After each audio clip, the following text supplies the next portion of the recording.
Hello there, Dons. I'm Jethro Swanson, though I go by Hungry Shade online. I recently had a wonderful conversation with a close friend of mine, Alyssa Gregorash. She has recently completed a novel she's been working on for years, and is now published here across the Ambling Expanse. So we had a nice little conversation about writing, the struggles that come along with it. How do you go from an idea to an actual published book? Because lots of people talk about writing or do some on the side, but actually having a published novel is a whole nother accomplishment. So we talk about that and some more personal things, such as her being aromantic, not really experiencing romantic attraction, and her experiences with that. So join us as we defend the indefensible. I'm Alyssa, a computer science major with a history minor, and I love all things fantasy, as evidenced by my new book that I finally got out. Yeah, how long were you working on this book? That is an excellent question. I know I wrote the whole thing in about 7 months and then spent 2.5 years editing. I know I wrote it during COVID, but I cannot remember the exact year I started writing. I see. Okay. Well, I have a copy of this amazing book right here across the Ambling Expanse. Yes. Yeah. So do you want to give just a brief overview of what is this? What is this book? Across the Ambling Expanse is a fantasy novel set among small villages and wild trails. We follow an aspiring monster hunter, Everin. When his plans to join an up-and-coming mercenary guild fall through, he finds they have been abruptly disbanded. The path he has stumbled upon drives close to the deepest corners of his past, the most vivid mysteries of the Ambling Expanse, and the dark presence wedged next to his mind. But dangerous figures lurk along this path, emboldened by visions of a world beyond the Expanse, starving for progress by any means necessary. I see, yeah. So that sounds just like the thing on the back, though. I want to know a little bit. I want to know. Well, how do I get further in without spoiling you? That's true. I don't know. I want to know the. Well, there's someone else also seeking to research the same things that he and his new companions are, but their intent is a bit more nefarious and unhinged. I see. Yeah. So what? Maybe I'm curious about what kind of what I'm trying to get at is a feeling, and I'm having a hard time. So yeah, what's the feeling of the book? Is it the vibe I was aiming for was kind of you ever see those paintings of abandoned farms behind in front of mountains with fields of sprawling wheat. Okay, yeah. So kind of that pastoral feeling, but in this case tinged with mystery. There's this sprawling farmland, but then in the little glade off to the side, there's this moss-covered shrine where ancient spirits play.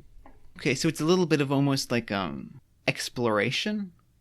Yes, maybe the whole travel is they travel across the land while searching for answers to these mysteries, like the spirit in Everin's head, the general demeanor of demi-humans, which are essentially superhuman mutants. And there is this other group looking also for these things for, again, more nefarious purposes, and they're starting to become a problem. So one thing, let's see here. You have a very nice little map of the Ambling Expanse, which is this yes. Nice self-contained little. It's not quite a valley because it's surrounded on all sides by mountains. So one thing I was curious about is it all, I assume, takes place in this. And I think I read, yes.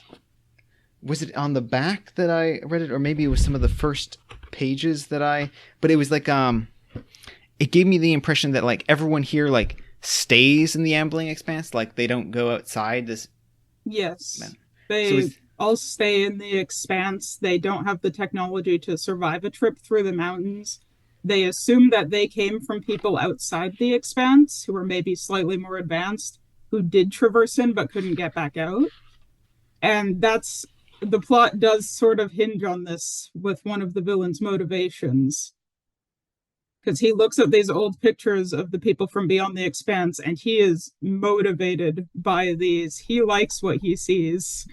Most of the people are pretty content to stay there because it's big enough and it's, like I mentioned, it's idyllic and pastoral. They have most of their needs met. Of course, there is some conflict, but the only person who's really worried and upset about this, like I said, is the villain. And, maybe he has some valid points.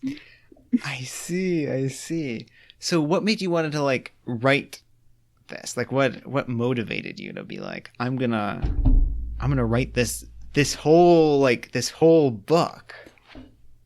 So I had kind of been writing, like, basically as soon as I found out that was a thing you were allowed to just do. And this was the first one where I felt like it was good enough to go forward with, because, well, I liked some of my older plots and stuff. They suffered from something I like to call, I wrote it when I was in elementary school syndrome. But this one went on ahead with that. I feel like my writing quality was grown enough. The idea with this one was actually, I specifically wanted to just improve how I wrote descriptions and character interactions, and then it just grew from there, and now we have the book. I see. So what was like your journey in writing it? Because like you said, you wrote most of the initial content in like in around like 7 months. Yeah, that was during COVID, so I had a lot of time Yeah, to that's think. fair. I think there was a 2-day period where I wrote 50 pages in those 2 days. And of course, in editing, that gets pared down a bit, but still, a lot of the core concepts from those 50 pages are still in there. So it was basically just, I had the motivation, and because of the pandemic, I had the time. I don't know. So I've never written a book. Like how is your strategy? Like did you have a like overall like outline and then you were like filling in things, or did you like write it like as you went through it? Like what was your actual like? Yeah. So when writing a novel, you'll typically hear about two approaches. One is the discovery writer, and one is the outliner. I'm very much a discovery writer. I might have ideas for scenes I want to happen at some point, or like the end points for character arcs. But everything other than that is kind of by the seat of my pants. Like, I'll make enough base world building at the start because I believe consistency is key. And then as I need to flesh out more areas of that world building, I kind of make it up like the chapter or so before it becomes relevant.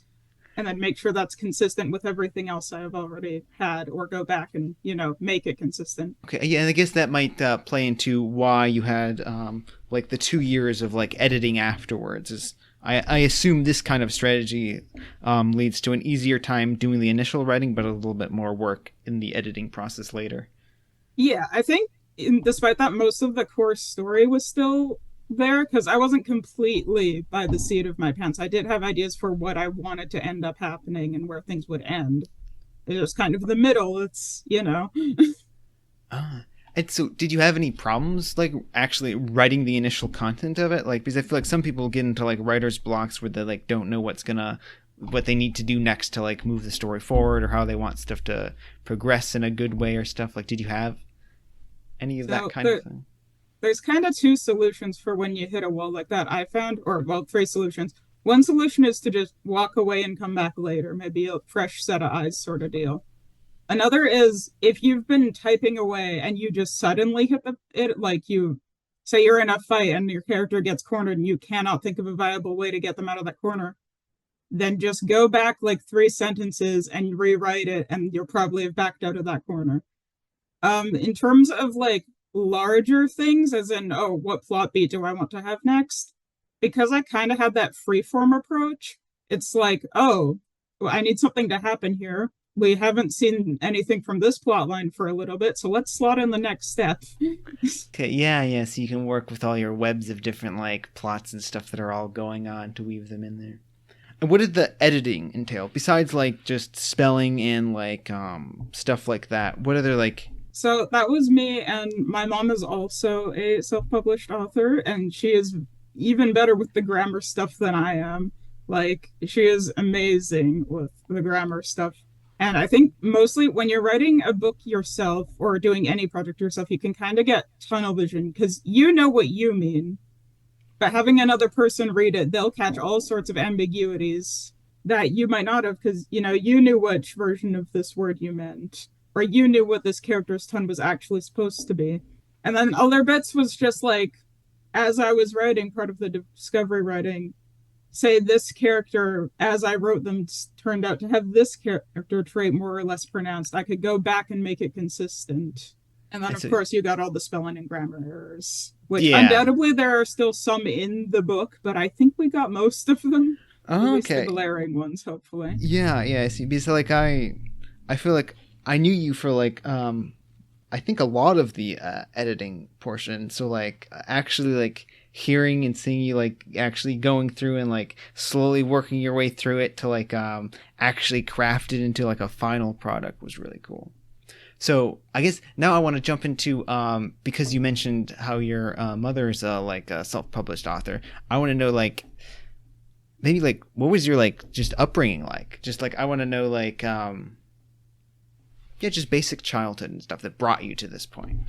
Yeah, so I was born and raised in Winnipeg my whole life. I've always lived in the same house, but I feel like I've had more of the rural influence as well because my grandparents have a farm that we go to all the time, and it's like not just a farm but also a lake with a bare bones cabin, and like trails you could go on with a quad or something. And as well as of course I had the horse girl phase. I see. Yeah. I still love horses, but don't got the time. So there was more time out there as well, and just I generally just have an appreciation for nature, I believe, and I can cite the abandoned houses out at my grandparents' farm as a specific inspiration for the book. Because again, that's sort of that view of the like abandoned farmhouse in the field of wheat. Yeah, I think I'm getting a sense of some of your inspiration there. Yeah.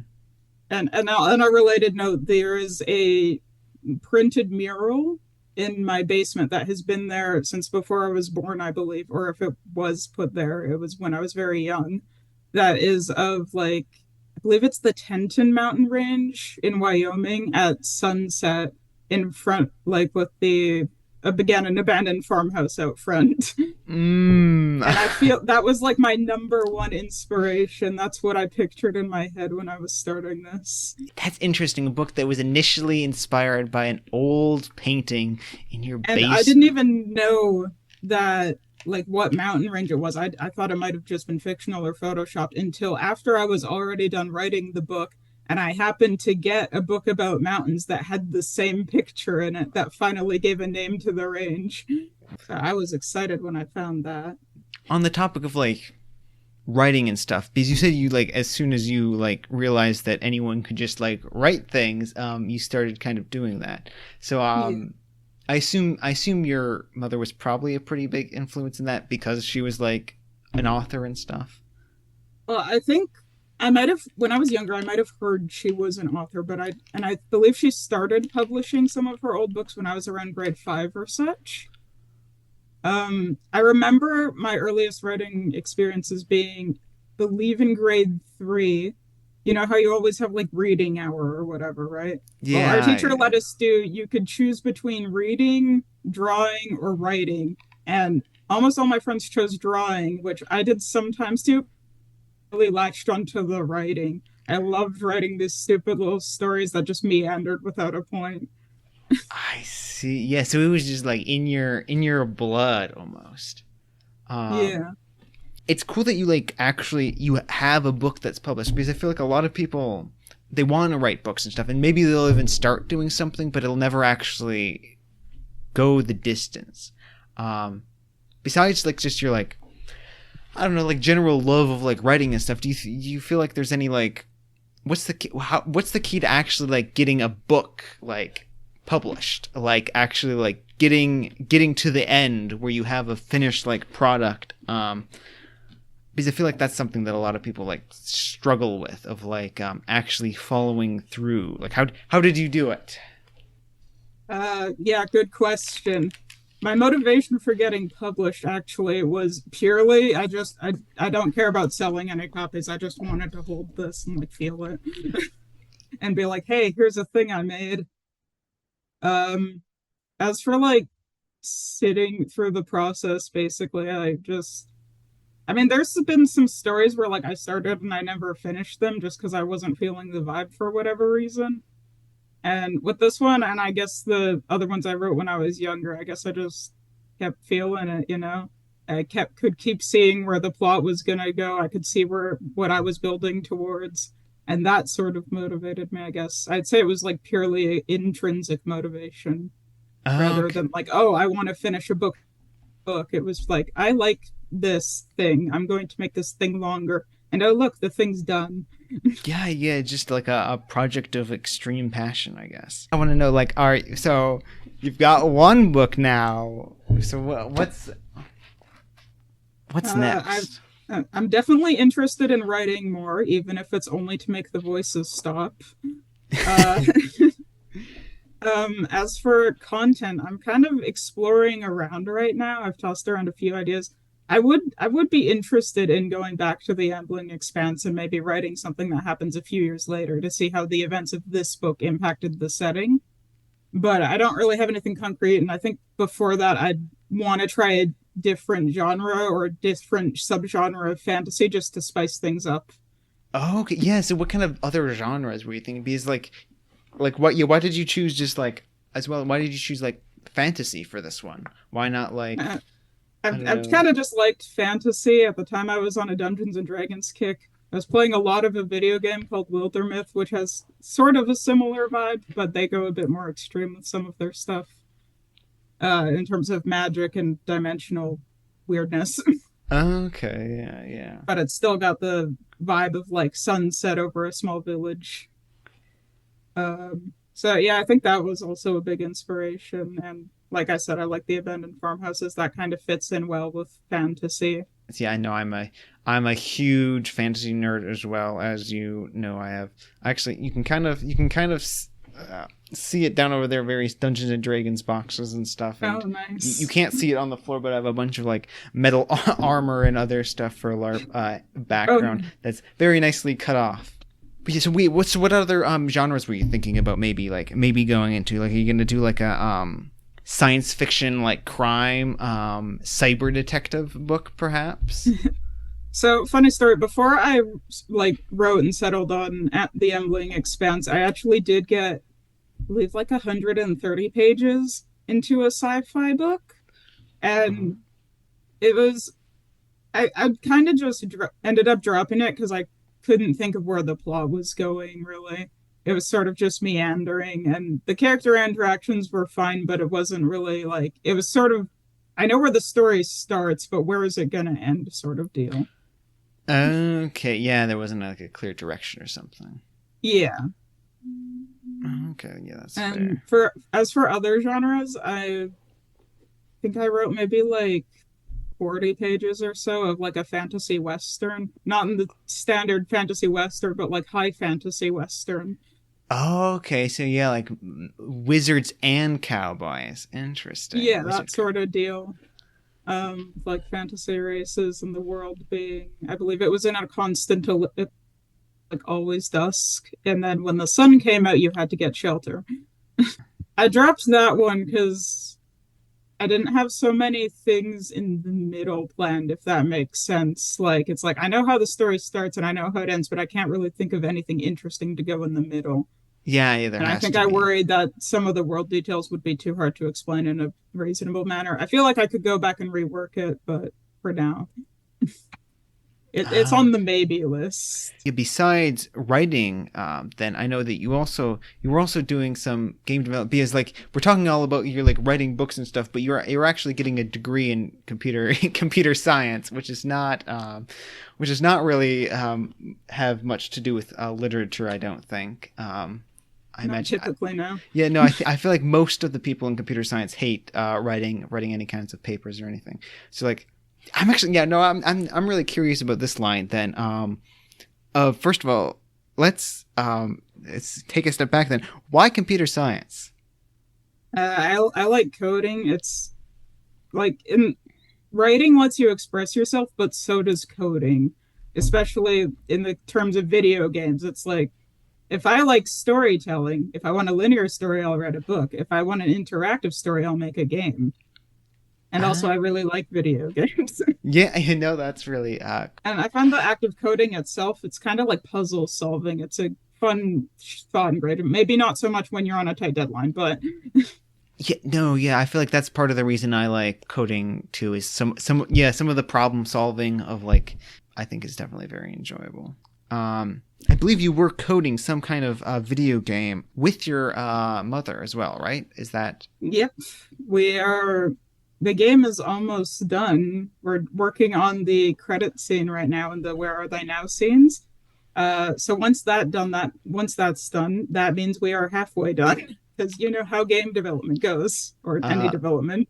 I see. Yeah, I was gonna say I don't I actually don't know super much about game development, but I do know yeah development of anything. Yeah, there's got to be lots of Yeah, testing it's like and once this is playable start to finish, we need to make it look good. We need to improve the sound design. We need to get play testers. We need to make a Steam page. We need to make a trailer. All that fun stuff. I guess without like giving away too much stuff, could you describe a little bit about this game that you're working on? Because Uh, I'm very curious of like what.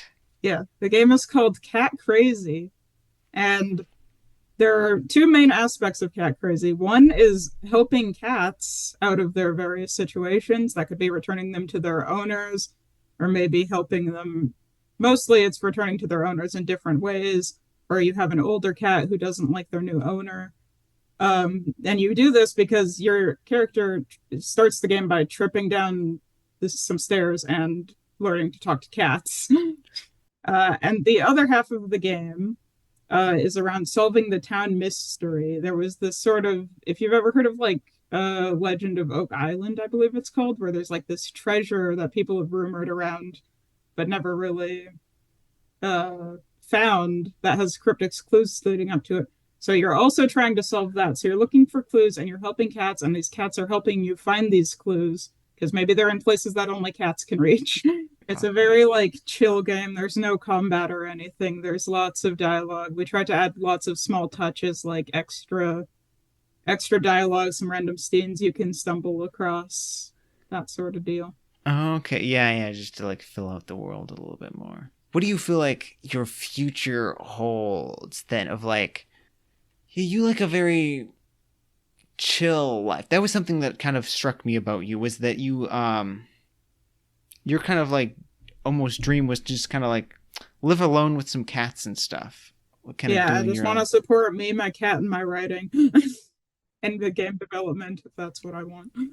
So oh, here's something I wanted to ask you about. I want to know what things do you not like about writing because you have a little bit more experience with writing. You've written books and stuff. So now with that kind of lens, like, is there anything like in writing and stuff of like tropes that you really hate or like what I want to know your controversial writing take of like yeah, maybe I'll just leave it there. What do you Okay, so I would generally be classed as one of those people who is like, there's romance in your book, I'm not interested. But I think it's actually a bit more nuanced than just hating all romance in books. I think what I don't like is oftentimes when two characters get in a relationship, that eclipses everything else about their character and they become basically different people. And that is what I hate. I And see. that can happen to plots too, which it in a romance novel it's understandable. But if I'm reading like a fantasy and someone's ready to sacrifice the world for their romantic partner when the entire plot has been about saving the world, it's like no thank you. Because like romance can be done well, I believe. All things can be done well. Some things are just easier to do well. Yeah, yeah, I can understand that. Yeah, because I feel like I do generally like a little bit of romance in my things, but it is neat to see that. So you generally just don't care for like romance in novels and stuff, then, huh? Yeah, if it's like a background thing, like if two characters are going to get ice cream and it's sweet and all that, and it's not harming their core character traits, then yeah, I can get behind that.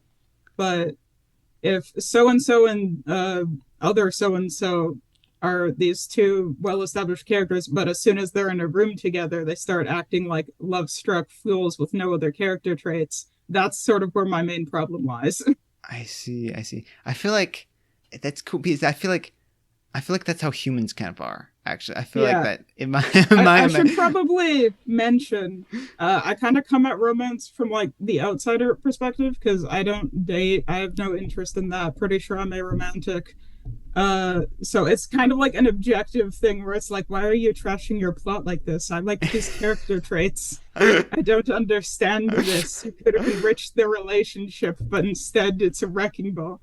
Oh, I love that. Like, looking at it like an outsider kind of thing. Yeah, that is.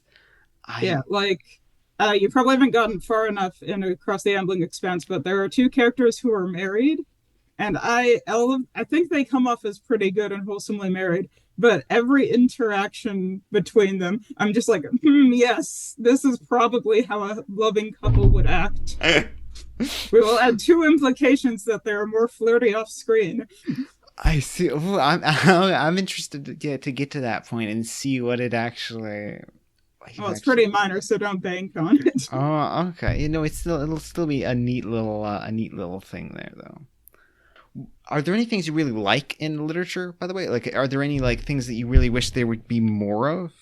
Um, I'm struggling to think of specifics right now. It's like I said, there's nothing that you can't do good theoretically. So I tend to lean more fantasy just because there's more, more what you're gonna get with fantasy, I guess, to a certain extent, maybe. I found generally, I would say I'm not a huge fan of like noir style mysteries, but when it comes to like world style mysteries, quote unquote, like with Outer Wilds or shows like Gravity Falls, like those are like peak to me. I But you can kind see. of integrate that into any genre. So I guess just world mysteries. I like those. Here's an interesting question. Not necessarily literary related, but I want to know, what do you feel like is the best thing about yourself? What is the best aspect of Alyssa? What's your best trait? What's the best thing about I don't know, man. you? Yeah, I know it's I think I'm pretty cool though. okay, okay. Well, then I guess the final question that I always try to ask people is, if you could change one little thing about the world, nothing like super huge, but change like maybe one of the dials on the settings of the universe or whatever, the world, or change like one little aspect of something. What is the like little thing that you'd switch? What is the little thing that you'd push just a little one direction or the other? I think maybe I'd make certain things more evident in the narrative itself, but like that's not really a world change. It's kind of hard to answer because again, I've kept things pretty loose with like a few solid categories I could fit basically anything into. Um, Trying to think. Uh, because I know that somewhere in my notes I do have a list of things that absolutely cannot be allowed to happen in the setting, and that list was only like a few items long.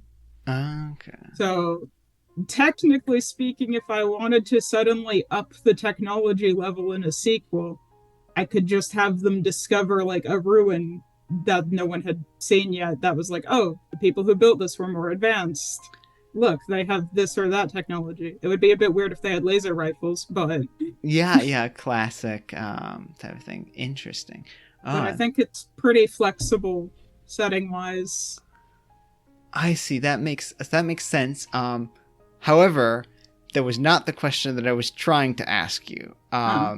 So the question I was trying to ask you wasn't actually one about your literary works. It was a final question that I like to ask people about the real world. Oh, Um, that was not clear. Sorry. no, yeah, so that is my bad. Yeah, we were talking all about your world and stuff, so it makes sense. No, it's a final thing that I try to ask everyone, just because like I feel like it's a nice, very humanizing, and it gets a little bit like a look into like how you think and a little bit of how your desires are for like the external world or whatever. Yeah.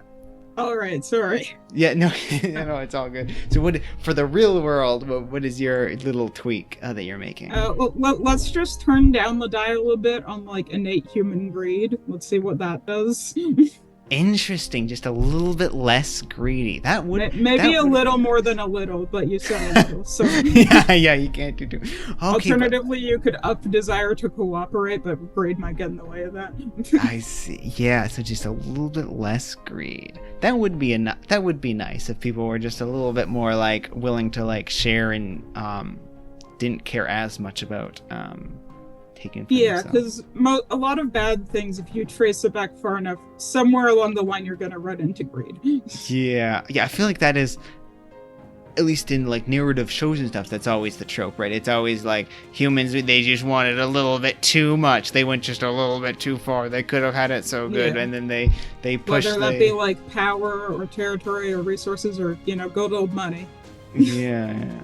Oh, okay, yeah. Well, I think this is a nice little like look at you and your amazing new book that I'm super excited to read during my free time at my when I'm LARPing and stuff. So I want to thank you so much for coming out and doing this. Yes, thank you for having me. I hope you enjoy the book.